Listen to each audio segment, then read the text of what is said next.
Hey everyone, welcome to our channel. तो आज हम इस वीडियो में बात करने वाले हैं सीडीआर के बारे में। रिजर्व डिपॉजिट रेशो हो गया, एनपीसीआई हो गया, मेजर्स ऑफ मनी सप्लाई हो गया।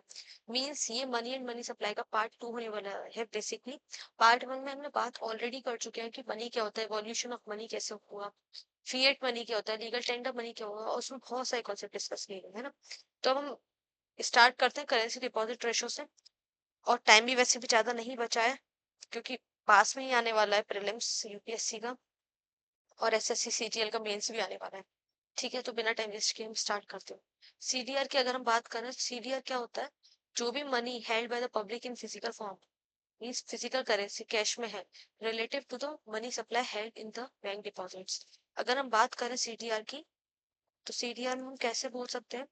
ये बोल सकते हैं currency held by the public, currency held by public upon total deposit held by bank. अगर हम एक चीज देखें, ये किसी फॉर्म में होगा? ये केवल और केवल कैश की फॉर्म में होगा। यस। इसका क्या मतलब है? अगर ये बढ़ा तो डायरेक्ट इम्पैक्ट क्या आएगा सीडीआर पे आएगा। ये इंक्रीज हुआ तो ये भी इंक्रीज होगा। इसमें क्या है, ये इनवर्सली प्रोपोर्शनल है। अगर ये बढ़ा तो सीडीआर कम होगा, मींस करेंसी डिपॉजिट रेशो कम हो जाएगा। अगर टोटल डिपॉजिट्स बढ़ गए तो सीडीआर क्या है, कम हो जाएगा। अब हम देखें इसका क्या मतलब है। अगर सीडीआर बढ़ता है तो इसका क्या मतलब है कि प्रेफरेंस फॉर कैश और लिक्विडिटी, मींस लोग अपने पास रखने की कोशिश प्रेफरेंस रख रहे हैं कि कैश वो अपने पास। इसमें जो है लोअर क्या होगा, लोअर मनी मल्टीप्लायर इफेक्ट होगा। पॉसिबल हाई इन्फ्लेशन और black money less reliable on the banking system. अगर मैं बात करूं कि लोग पैसा रखने में, पैसा क्यों नहीं रखेंगे बैंक के पास? लेस स्टेबिलिटी है, कि बैंक रन हो जा रहा है,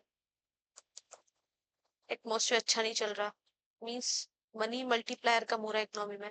तो इसका क्या मतलब है, लोग पैसा नहीं रखना चाह रहे, इसलिए मनी मल्टीप्लायर कम कॉन्सेप्ट पहले ही पढ़ा चुके हूँ। मनी मल्टीप्लायर कम हो रहा है, इससे पता लगता है कि करेंसी डिपॉजिट रेशियो ज्यादा है। मींस जो कैश है in the form of cash public के पास वो ज्यादा है, वो नहीं रखना चाह रहे बैंक्स में। ठीक है। और लो सीडीआर मींस इसमें बैंक्स में ज्यादा प्रेफरेंस कर रहे हैं रखने के लिए। तो इसमें क्या होगा, डिजिटल जो ट्रांजेक्शन ज्यादा हो रहे हैं, डिपॉजिट्स हो रहे हैं, हायर मनी मल्टीप्लायर इफेक्ट हो रहा है, ग्रेटर फाइनेंशियल इंक्लूजन हो रहा है, मींस बैंकिंग स्टेबिलिटी की पोजीशन बताया जा रहा है इसमें, और मोर इफिशिएंट बैंकिंग पेमेंट सिस्टम्स। ठीक है। अब हम आरडीआर की बात करें, पहले ही हम पढ़ चुके हैं रिजर्व्स क्या होते हैं। मैं बताऊं रिजर्व्स क्या होते हैं? एक सेकेंड। रिजर्व्स के बारे में जाने तो पहले ही मैं बता चुकी हूँ, पर मैं एक बार और रिकॉल करा देती हूँ। लाइक दिस इज बैंक्स, यहाँ पे किसी ने भी डिपॉजिट किया। बैंक्स कुछ पैसा रिजर्व्स में रखती हैं in the form of CRR and SLR, CRR और एसएलआर के फॉर्म में, और बाकी का पैसा ये लोन्स में दे देते हैं, लोन्स एंड एडवांसेस में। यस। अगर ये बढ़ता है, रिजर्व बढ़ता है, रिजर्व का परसेंटेज बढ़ता है, लाइक 10 से 20 होता है, ये कौन डिसाइड करता है? ये आरबीआई डिसाइड करता है कितना परसेंटेज होगा। तो फिर क्या होता है इससे? अगर हम बात करें fraction of customer deposits that banks must hold in reserve not available for landings, ये लैंडिंग्स के लिए अवेलेबल तो होगा नहीं। यस, ये लैंडिंग्स के लिए अवेलेबल नहीं होगा। एक सेकेंड। ठीक है, ये जो है लैंडिंग्स के लिए अवेलेबल नहीं होगा क्योंकि रिजर्व में रख दिया गया है। तो इससे क्या है, इससे पैसा कम जाएगा, मनी सप्लाई कम हो जाएगा इकोनॉमी में। इसमें क्या इंश्योर होगा, ensure bank to enough liquidity for withdrawals, withdrawals की स्पेलिंग गलत है, for withdrawals and control money supply and inflation. इसमें क्या होगा, इम्पैक्ट अगर चेंज होगा RDR, required deposits reserves upon total deposits. अगर लेस मनी है, less money to lend means reserve ratio ज्यादा है, तो कॉन्ट्रैक्शनरी पॉलिसी होगी। अगर ज्यादा है मनी लैंड करने के लिए, तो एक्सपेंशनरी पॉलिसी होगी। ठीक है। अब हम बात करते हैं एनपीसीआई क्या होता है। एनपीसीआई एक ऐसी बॉडी है जो इस्टेब्लिश की गई थी इन 2008 under the PSS act, means payment of settlement system act 2007। Initiative किसका था? ये आरबीआई एंड आईबीए का। ये एक नॉट फॉर प्रॉफिट ऑर्गेनाइजेशन है, कंपनी है। यस, ये हमें सारी चीजें याद रखनी है। क्वेश्चन आ चुका है UPSC CSC, previous year question है इस पे। इम्पैक्ट क्या है, इसको क्या इम्पैक्ट लाना था, डिजिटल पेमेंट्स को बढ़ाना था, इंक्रीज करना था, प्रमोट करना था कैशलेस इकोनॉमी, और अनाउंस करना था फाइनेंशियल इंक्लूजन।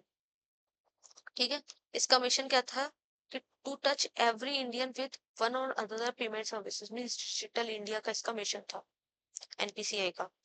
कि प्रोडक्ट्स क्या, यूपीआई एवरीवन यूज, सभी लोग यूज करते हैं, RuPay card, IMPS, FASTag. Objective क्या था इसमें, कंसोलिडेट करना था, इंटीग्रेट करना था रिटेल पेमेंट सिस्टम को इन इंडिया, और फोस्टर करना था डिजिटल इंक्लूजन को। मींस बेसिकली इनको डिजिटल पेमेंट्स बढ़ाना था, सारे लोग जो हैं वो बैंक्स को यूज करें, बैंकिंग सिस्टम्स को यूज करें, फाइनेंशियल इंक्लूजन बढ़े, वो चीज था इनका ऑब्जेक्टिव में। ये क्या रेगुलेशन कौन करता है, रेगुलेटेड बाय द आरबीआई। ठीक है, अब हम बात करें अगर आईएमपीएस और वो आरटीजीएस और नेफ्ट की, तो मैं स्लाइड्स ले लेती हूँ। आईएमपीएस और नेफ्ट, वो आरटीजीएस और नेफ्ट की बात करते हैं। पहले आरटीजीएस की बात कर लेते हैं। इसका फुल फॉर्म है real time gross settlement, real time gross settlement. अगर हम देखें, इसका जो मिनिमम ट्रांजैक्शन लिमिट है वो है 2 लाख रुपीस। ये जो होगा ये रियल टाइम में होगा, ट्रांजैक्शन जो होगा वो रियल टाइम में होगा, क्योंकि इसके नाम से ही पता लग रहा है। और 2025 में शायद पीवाईक्यू भी आया था इसमें इस पे। ठीक है, इसका पर्पस क्या है, इसका पर्पस है कि लार्ज वैल्यू ट्रांजैक्शन करना है for business purpose, transaction for business purpose. Yes, और ये टिपिकली क्या है, हायर है, इसकी फीस जो है वो ज्यादा है बिकॉज ऑफ रियल टाइम, ये रियल टाइम में वर्क करते हैं, इसकी जो है फीस हायर फीस है due to real time transaction और real time processing, real time processing की वजह से इसकी जो है फीस ज्यादा है।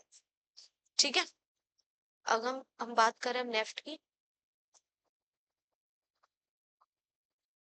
मैं एक और स्लाइड ऐड कर लेती हूँ। अगर हम नेफ्ट की बात करें, इसमें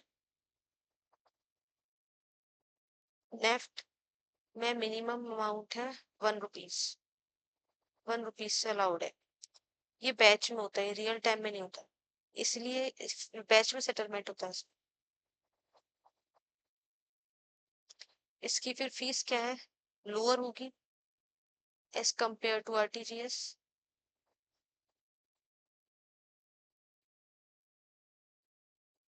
यस, और ये क्या है, ये स्मॉलर अमाउंट लेते हैं, तो हमें दिख ही रहा है 1 रुपीज मिनिमम अमाउंट है, लोअर वैल्यू। ठीक है, लोअर वैल्यू ट्रांजेक्शन भी करते हैं, लोअर वैल्यू ट्रांजेक्शंस। ये हो गया नेफ्ट, ये हो गया आरटीजीएस, और एनपीसीआई का मैं बता चुकी। स्लाइड से ना बहुत इजीली हो जाता है, टाइम नहीं वेस्ट होता लिखने में। अब हम बात करते हैं मेजर्स ऑफ मनी सप्लाई के बारे में। पहली बात तो मनी सप्लाई क्या होता है, मनी सप्लाई अगर हम लिखें तो ये टोटल अमाउंट ऑफ करेंसी है, total amount of currency and other liquid assets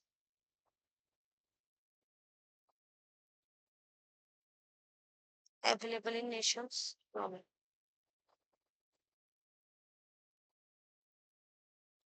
जितनी भी इकोनॉमी में करेंसी या लिक्विड एसेट्स अवेलेबल हैं तो उसको मनी सप्लाई बोलते हैं। ठीक है, तो मेजर्स क्या मनी सप्लाई के, M1 M2 M3 M4, ये कैटेगरीज वाइज डिवाइड किया गया है कि नैरो मनी कितना है, ब्रॉड मनी कौन सा है। अब हम बात करते हैं कौन कितना ज्यादा लिक्विड है, इस बेसिस पे भी इसको डिवाइड किया गया है। अगर हम देखें M1 M2, M1 में देखें तो इसमें क्या है, currency with public demand deposits with commercial bank. Demand deposit with commercial bank में कौन कौन सी चीजें आएंगी? Current account and saving account, ये हम दोनों चीजें डिस्कस कर चुके हैं। अदर डिपॉजिट्स विद आरबीआई, ये सब किस में आएगा? M1 में। M2 में पोस्ट ऑफिस अलग से क्यों सेविंग अकाउंट डिपॉजिट्स को क्यों मतलब लिया गया M2 को? बिकॉज क्योंकि इसमें demand deposit with commercial banks बोला गया और और ये पोस्ट ऑफिस जो है वो करेंट अकाउंट वाला सिस्टम प्रोवाइड नहीं करते। करेंट अकाउंट यहाँ पे नहीं खुल सकता, यहाँ पे केवल केवल और केवल सेविंग अकाउंट होता है, इसलिए बाद में ऐड किया गया कंपोनेंट, M2 में ऐड किया गया है। M1 plus saving deposits with the post office saving banks, ठीक है। फिर M3 आता है, ये ज्यादा लिक्विड है, ये ज्यादा लिक्विड है क्योंकि जल्दी से कैश में कन्वर्ट हो जाएगा इजीली, M1। और इसको इसलिए हम नैरो मनी बोलते हैं, इसमें ज्यादा बहुत लंबी चौड़ी डेफिनेशन नहीं है, ब्रॉड क्लासिफिकेशन नहीं है, नैरो क्लासिफिकेशन, इसलिए हम नैरो मनी बोलते हैं। अब ब्रॉड मनी किसको बोलेंगे? M1 plus time deposit with the commercial banks. Time deposit में मैंने क्या बताया था, जिसने पहले की क्लास देखी है वो बता सकता है, FDs प्लस RDs, यस। और M4 में क्या था?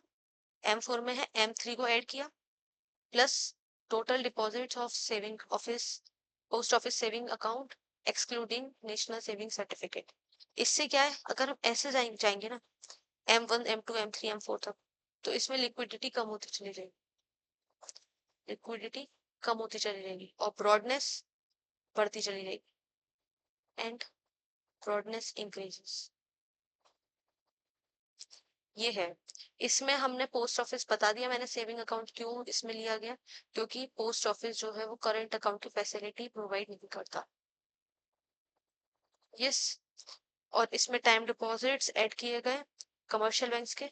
फिर M3 plus total deposits with post office saving organisation excluding NSC certificate, national saving certificate को एक्सक्लूड करके लिया गया, ठीक है। अब हमने पढ़ लिया RTGS नेफ्ट, सब कुछ पढ़ लिया। अब हमने कंप्लीट कर लिया वाला chapter money and money supply का पार्ट 1 पार्ट 2। इसमें हमने CDR पढ़ लिया, रिजर्व डिपॉजिट रेशो पढ़ लिया, NPCI पढ़ लिया, RTGS पढ़ लिया, नेफ्ट पढ़ लिया, मेजर्स ऑफ मनी सप्लाई पढ़ लिया, सारे टॉपिक्स कंप्लीट होते हैं। और आप मुझे बताइएगा कमेंट सेक्शन में कुछ भी इम्प्रूवमेंट चाहिए या कुछ भी और अच्छा कुछ चाहिए तो please tell me the comment section, जिससे कि मैं भी कुछ इम्प्रूवमेंट कर पाऊँ और कुछ अच्छे क्वालिटी कंटेंट प्रोवाइड कर पाऊँ। अगर कुछ अच्छा लग रहा है तो प्लीज कमेंट सेक्शन में बताइए, कुछ बुरा लग रहा है वो भी बताइए, और कुछ और टॉपिक्स के बारे में और जानना है तो मैं स्पीड अपना बढ़ा सकती हूँ, ज्यादा वीडियोस लाने की कोशिश कर सकती हूँ। तो आप मुझे कमेंट सेक्शन में बताइए आप क्या चाहते हैं, ठीक है। और सब्सक्राइब कर दीजिए चैनल को। Till then bye bye, stay tuned for the next video.